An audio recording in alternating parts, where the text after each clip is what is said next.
3,000 feet. On your way down.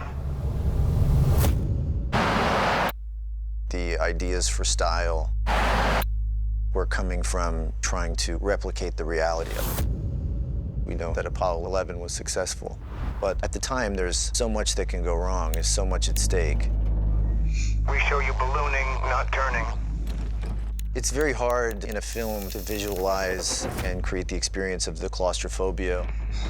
What I wanted to tell with the story was just how challenging, how dangerous, how unforeseen this was. The idea being that the audience is there with you. You experience every creak and sound. You try and understand how vulnerable they were. They were flying blind to a certain degree.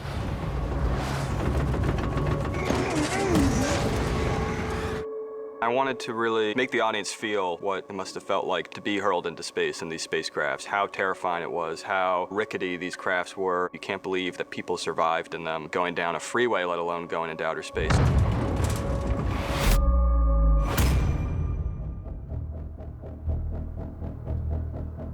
you go to turn it off, and we're going to begin the big roll. 5, 4, 3, 2, 1. LED roll.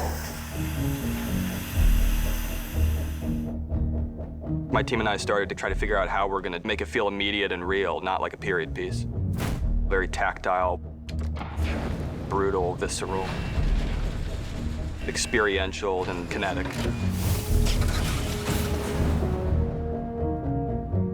We have all these missions to get through: X-15, Gemini, Apollo, landing on the moon. It was very much about trying to see what they see, hear what they hear, feel what they feel.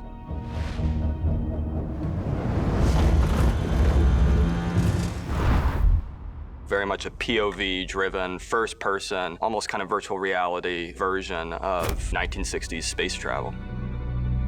Well, how are we going to do that? Because I'm the designer. Like, what's the plan? I wanted the whole feel of the film to reflect what it must have felt like to be going on these missions. And play that. Shooting with the LED screen was a gift to the actors because in most cases it probably would have been a green screen. The LED wall is a really good example of incorporating modern-day technology into old film tricks. You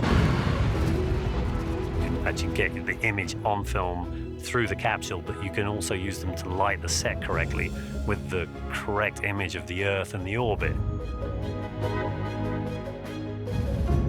Would you look at that?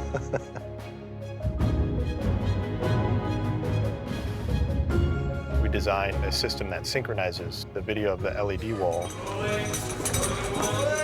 to our motion base. It allows us to take the video playback. We import it into our computers that run our motion control system for the platform. And we're able to tie in the video with the base. 5, 4, 3, 2, 1. Ignition. Ignition. And liftoff. Pitch program. Roger, pitch program.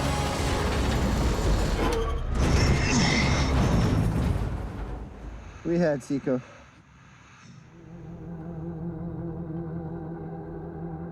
There was a clarity to the light, the color. It was different visually. We can move the motion base around at any orientation that we want. Accelerate.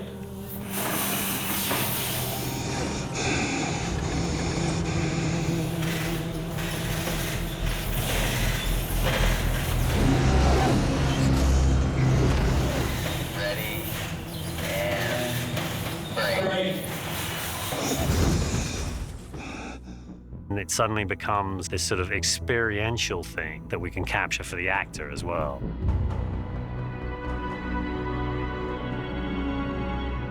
It becomes a part of the scene, a part of our performances. It's your ship now. If a camera's in the spaceship looking out the window at the Earth and we need to see the actors, the Earth will always track in the window throughout the LED wall as the motion base moves around. That's something that's never been done before. You see the Earth behind you and you see the moon ahead of you, and it's like this incredible experience. Neil, we're in a bank. When you you sit inside that spacecraft, they start spinning the LED wall, we start shaking the motion base around. You start getting it all in camera, ultimately with the gimbal moving with the image, and JD programmed the gimbal so they would move in sync. This gimbal that we're on would really violently shake and move. Things would spin and the Earth would go by. While physically it's kind of demanding, it makes it feel that much more real. You get dizzy when you just walk next to that thing.